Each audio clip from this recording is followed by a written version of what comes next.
How did the Las Vegas Aces and Connecticut Sun secure their tickets to the WNBA Finals? As we look ahead to the finals, Las Vegas Aces beat reporter at the Next, Matthew Walter, joins us to discuss Game 5 of the Connecticut Sun and Chicago Sky series and how the Aces punched their ticket to the finals in 4 games. Locked On Women's Basketball starts now.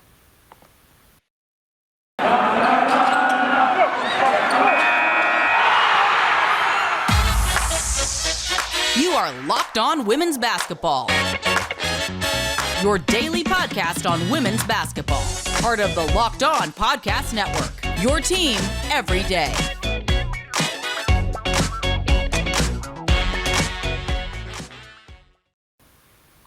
Hello. Welcome. You are Locked On to Women's Basketball. I'm Natalie Heavren, and I'm a features writer and the Atlantic 10 beat reporter for The Next. Thank you for making Locked On Women's Basketball your first listen every day. And remember, Locked On Women's Basketball is free and available on all platforms, including YouTube. Today's episode is brought to you by BetOnline. BetOnline has you covered this season with more props, odds, and lines than ever before. BetOnline, where the game starts. On today's show, we're going to discuss how the Connecticut Sun defeated the Chicago Sky to clinch their spot in the WNBA Finals, how the Sun match up against the Aces, and the impact of the newly crowned MVP, A'ja Wilson.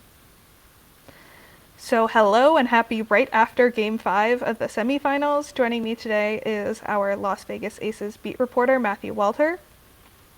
Starting off, what did you see from the Connecticut Sun and Chicago Sky in Game 5 that ended less than half an hour ago?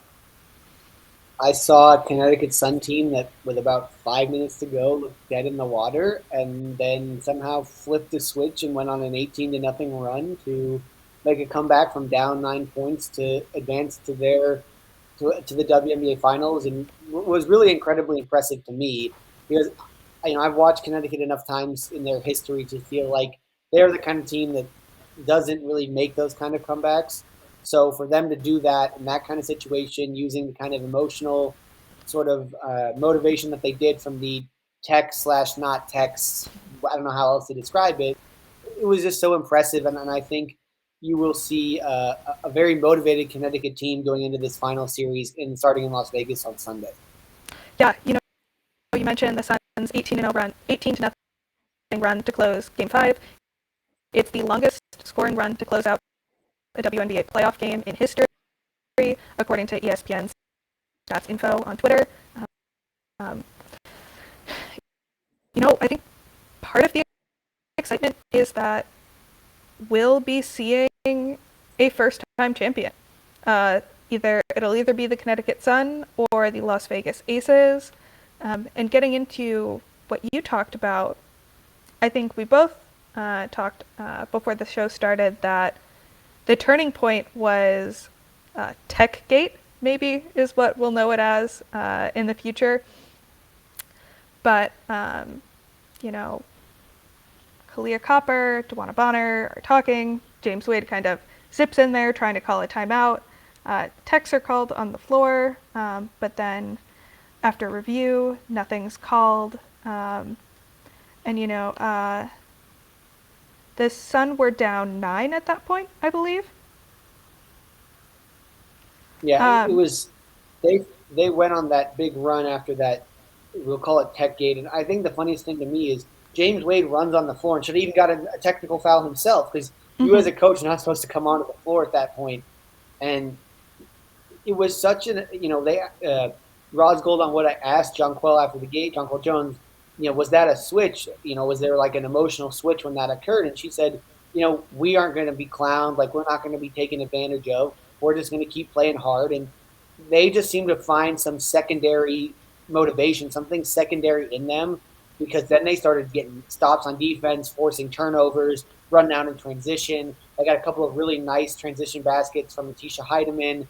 And then it just seemed to start to snowball. And Chicago looked like a deer in the headlights, right? They just looked so stunned by everything that was happening that they couldn't do anything right. And Connecticut just sort of gained control in a situation where you thought Chicago was just on their way to another final appearance. Yeah, I totally agree. And one statistic that Howard Megdal, editor and founder of The Next, tweeted out was that Connecticut out-rebounded Chicago over games 4 and 5, 82-51.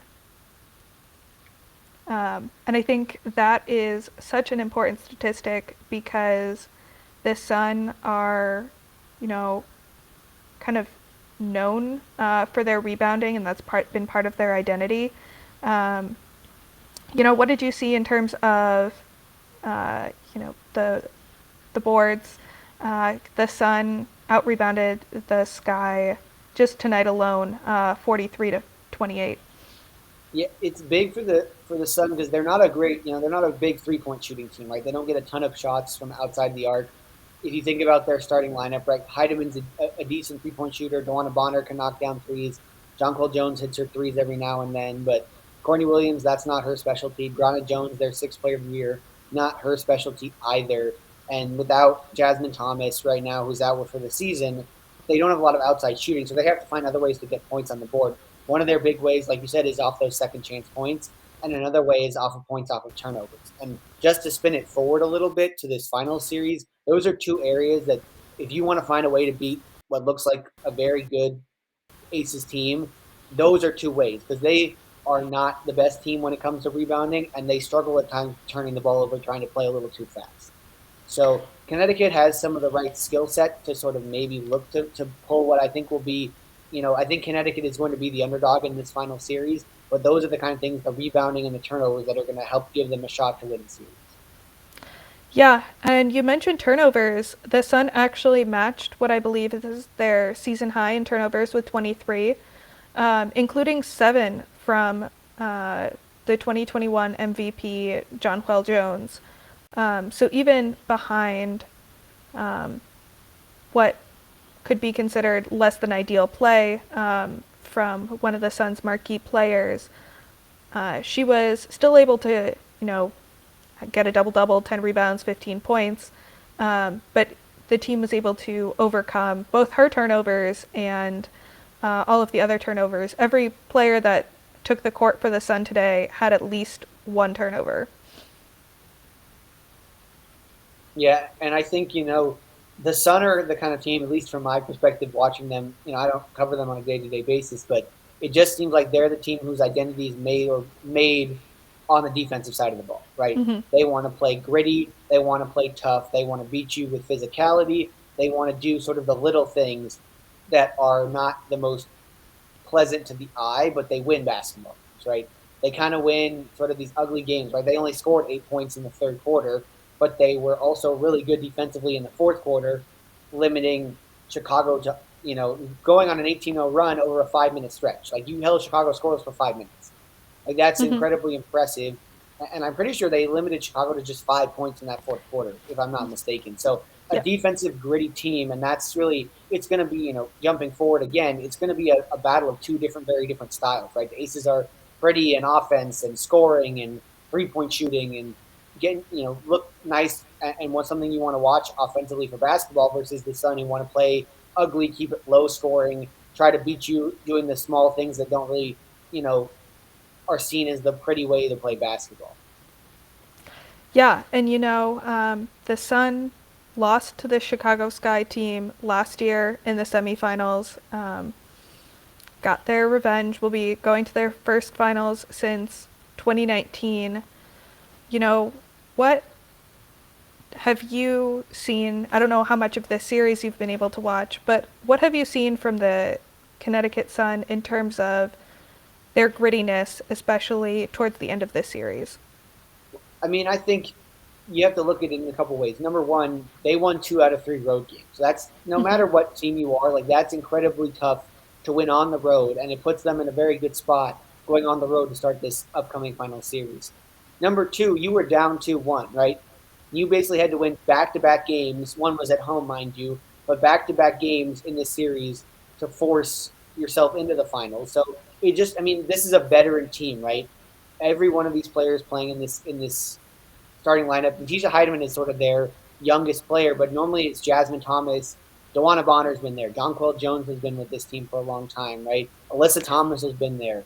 Tisha Heideman, this is her 4th season on the team. She's been with them since 2019. That's what I'm saying. Like, that's their youngest sort of sort of not like she's a veteran, but she's not sort of as seasoned as the other people. This is a very seasoned Connecticut Sun team, right? A lot of these players have been with Connecticut for a couple of years now. This is a team that's really sort of built. And Curt Miller is the kind of coach, right, that he preaches grittiness, he preaches toughness, and that's what is going to take to not only win this kind of semifinal series, but win the finals. But that's kind of also what the Aces did in their 2 wins in Seattle, was play with grittiness and toughness.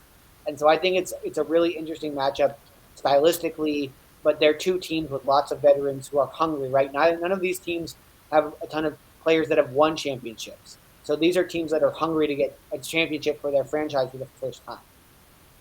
Yeah, and that is the perfect segue. Coming up next, we'll talk about how Las Vegas matches up against Connecticut and also how the Aces got to the finals.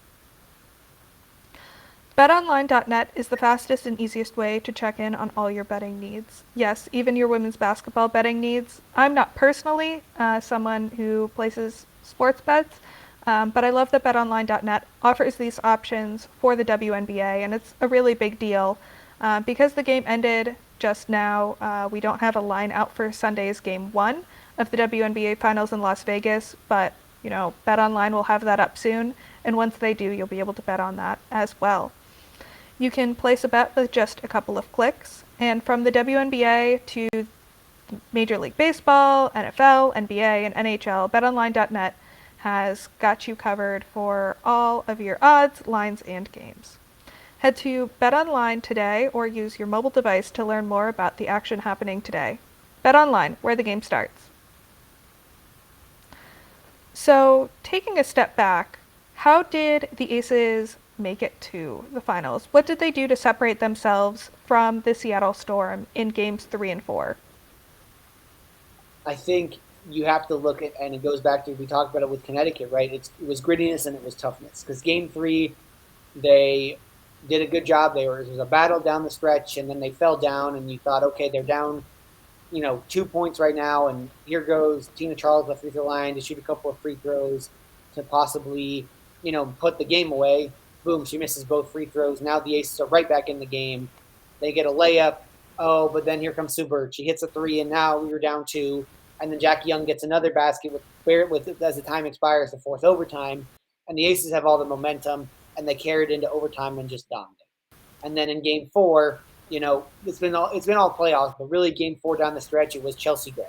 And Chelsea Gray has been the star for the Aces. As much as A'ja Wilson is their franchise player, Chelsea Gray has the most experience. She's won a championship. So she has put the team on her back in this playoffs, especially in that Seattle series, and said, this is my team. This is where we're going to go, and they're going to do it with my leadership. And she put on a clinic in all 4 games, averaged 25 points in a 4-game series while shooting almost 60% from the field. Is unheard of from a guard. This is not a post player. This is a guard shooting threes, getting 8.5 assists. Like, she was just their leader emotionally. She was getting scrappy in game 3, forcing jump balls, doing all these things in this series that, you need from someone, a veteran like Chelsea Gray, who's sort of the oldest player in this Aces starting lineup, right? And she sort of really put the team on the back. And as was said, she's the head of the snake. And they went, when she was cooking, they let her cook. Mm-hmm. I'm trying to find the tweet now, but, you talk about how great Chelsea Gray has been, but she's been historically efficient. No WNBA or NBA player has ever matched Chelsea Gray's scoring volume and efficiency in a single postseason. Her true shooting percentage is 75.8%. Once again, thank you to M. Adler for tweeting out that statistic that they got from StatHead. But I think that really exemplifies how incredible she's been shooting. You can kind of see that from the floor or from the game. But statistically, again, it's, as you said, unheard of. Yeah, and the biggest thing with her shooting is she's taking a lot of shots that, and I wrote it in my piece of how the Aces won those 2 games. If you ask me, there is no way that those shots will go in, right? She shoots sometimes, and people are looking at her like, there's no way this is going in. And she's hitting these incredibly difficult shots. 3-pointers behind screens based on the way Seattle was guarding her. And she's just doing all of these things that have made, her so difficult to guard, right? Seattle threw whatever they could at her defensively. They threw more size. They threw more speed. They tried whatever they could, and it just didn't work because she's a woman possessed, right? She's on a different planet right now in terms of trying to get this Aces team that championship. And I talked to her about it about a week before the end of the season because she's been on this sort of tear for about a month now since she got snubbed from the All-Star game, and she's just been playing at another level. And I asked her, what is going on? Why is now the time? She's like, I'm the one with the postseason experience. I'm the one that's won a championship. I feel there's a responsibility on my shoulders to be the leader. And Becky Hammon says all the time, she's the second coach on the floor. She's the one on the floor making decisions, calling plays. If you look at it, the Aces are at their best when she has the ball in her hands. And she makes some unbelievable passes, but she's turned up her scoring even more here in the playoffs. And that's going to, I think, continue into this Connecticut series where if you look at the matchups, and we'll talk about this a little bit, the Aces have an advantage in the backcourt for sure against Connecticut. In the front court, I think it's a little bit, maybe leans a little bit more toward Connecticut, but the backcourt is where the Aces have the clear advantage. Yeah. Bringing me to my next question, how do you think the Aces match up against the Sun, especially a Sun team that has been playing without starting point guard Jasmine Thomas since a couple of weeks into the season?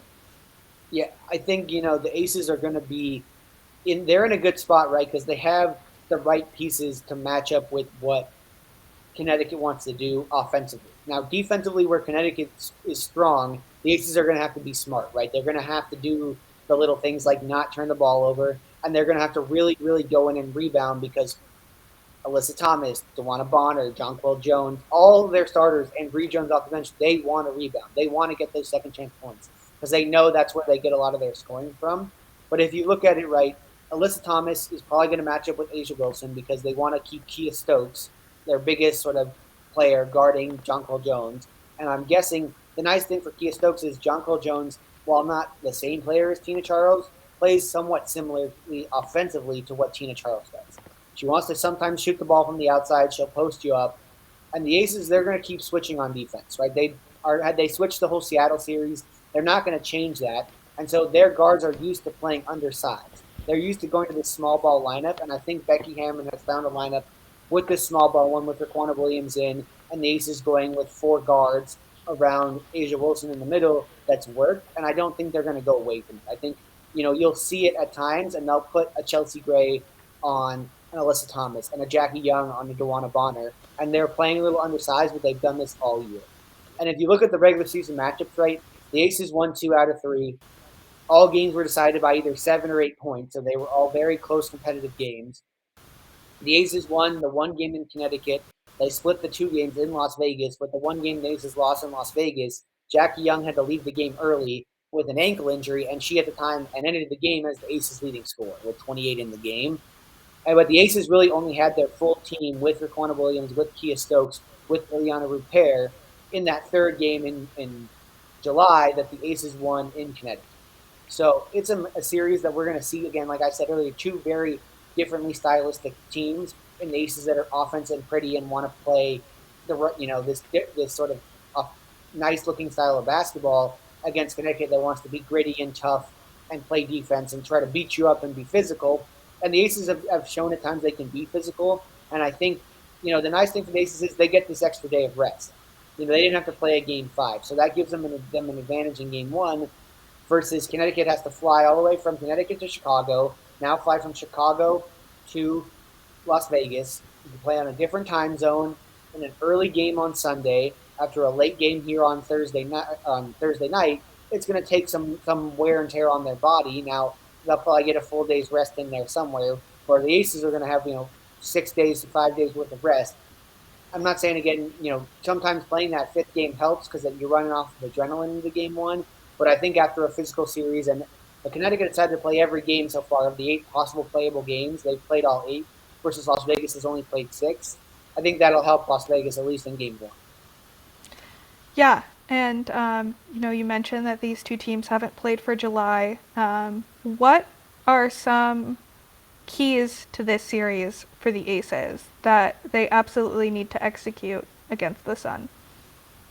I would say number one, they can't get absolutely destroyed on the glass the way Chicago is. You have to be rebounding, and that's something the Aces struggled with all season long, and it showed itself in that Seattle series where Breanna Stewart and Tina Charles were getting, and Gabby Williams in that game 3 and 4 were getting second chance opportunities. Now the advantage for the Aces is they were getting second chance opportunities that were leading to threes, and Connecticut doesn't want to shoot the three ball as much. Secondly, the Aces are really going to need to, on offense, be playing smart basketball. They can't be playing too fast. They got to take it slow. There are going to be options, open people, and the Aces have a really good offense. And I think third, the Aces need to find a way to get Kelsey Plum going from the outside. She had a really good series against Seattle getting the basket, but they're going to need to stretch this Connecticut defense out.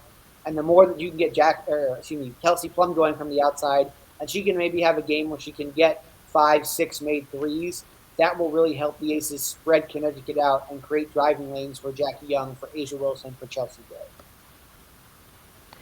And coming up next, we'll discuss Asia Wilson becoming the 5th player to win Defensive Player of the Year and MVP in the same season. So yesterday, Asia Wilson was named MVP, and she joined Lisa Leslie, Lauren Jackson, Cheryl Swoops, and Yolanda Griffith as the 5th WNBA player to win Defensive Player of the Year and MVP in the same season. What have you seen out of Asia Wilson this season that separated her as the most valuable player in the WNBA? I think it goes back to just what you talked about, right? She was incredibly valuable on both sides of the basketball. Offensively, she's had moments throughout the season and games throughout the season where she's just been the best player on the floor by a mile. Scoring, she's added her three-point shot. She's being a lot smarter with the basketball, picking her spots offensively, where to score, when to score, knowing when her team needs her to just pick it up. And every time she's had a bad game, and I'll, the voting is done before the finals, but I'll go back to game 1 against Seattle. She had a very bad game. She only took 10 shots, only 1 shot in the fourth quarter. Games 2 and 3, she had 30 plus. So she knows when she has a bad game that she needs to respond and play like an MVP. Secondly, on defense, the Aces asked her in the offseason, you're going to have to play sort of our small ball 5, right? You're going to have to play our center when we go small, when we start this lineup with the Erica Hamby, and you're going to have to try to be our anchor on defense. And she just took that to heart and played defensively with such a different level, right? She matched up against Breanna Stewart in that series, and yes, Breanna Stewart had an incredible game 4, but Breanna Stewart was the other MVP candidate. And when Asia guarded at Breanna Stewart struggled. It was when Stewart got switched onto other Aces players that she was able to find success. So I think what Asia Wilson did on both sides of the floor, especially her growth and improvement from the three-point line and defensively, really made her as the most valuable player. But again, it was a very close vote, right? She only edged Breanna Stewart by about 30, 40 votes. So, this was one that many people thought would go right down to the wire. And Asia did, I think, enough things on both sides of the ball, and the fact that the Aces finished in first place with the best record. And, it was sort of a flashy new head coach, a new system, and things looked so pretty for the Aces the whole season that it is just what allowed people to go, this is the right vote for MVP. And, I'm not taking any away from Breanna Stewart, right? She was incredible the whole season and incredible in that series. But I think just the things that Asia did for the Aces on both sides of the ball throughout the whole season, and the fact that the Aces finished in first place helped win her that award. Yeah, and pivoting back to the playoffs, you mentioned that after having 8 points in Game 1 against the Storm, she averaged 30 points across Games 2, 3, and 4. What changed for her, or what clicked after that Game 1? So, I asked her this question. I said, or somebody asked her, I think it was me in the press conference after Game 4, just what changed? Like, what changed for her where she went from having this really bad first game to then really good games the rest of the way? And she said, I was hot, right? I didn't sleep. I was upset. I lost confidence in myself. And that's something I can't ever do. And she figured out, like, I just got to play with confidence. I have to play with knowing who I am. I have to know who Asia is. And she remembered who she was. And every time she's done that, right, there's been a couple of games. There was a game she fouled out earlier this year. There was a game where she missed a game-tying layup against Dallas, late in the game. And those next couple of games, she responded, having her best games of the year. And so she, I think, has found that just when she has confidence in herself and when she has, she knows her teammates are always going to believe in her. But when she has that belief in herself, it's when she's playing in her best. And right now, I think coming off of this series where they, she played really well in games 2, 3, and 4, the 3 games they won, and she just was named MVP. She's got to be having a lot of confidence. And I think that bodes well for the Aces going into this finals matchup with Connecticut. So I won't ask you to pick the game, but I will ask our viewers, who are you picking to win the finals? The Connecticut Sun or the Las Vegas Aces? Thanks for making Locked On Women's Basketball your first listen every day. Tune back in for Monday's show where Missy Heidrich will be joined by Jacqueline LeBlanc to break down Game 1 of the WNBA Finals and discuss highlights from this weekend's Hall of Fame induction. For your second listen, get up to date on the latest news and rumors in the NBA in just 30 minutes every day with Locked On NBA. Locked On NBA, your daily NBA update in just 30 minutes. And don't forget to check out the rest of the Locked On family of podcasts as well.